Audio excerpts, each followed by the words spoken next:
Wakati ule Yesu aliwaambia wafuasi wake, ninayo bado mengi ya kuwaambia, lakini sasa hamwezi kuyavumilia bado.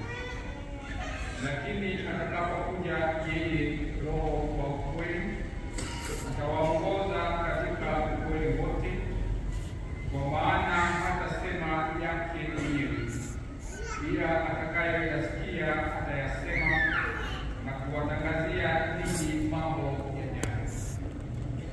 Yeye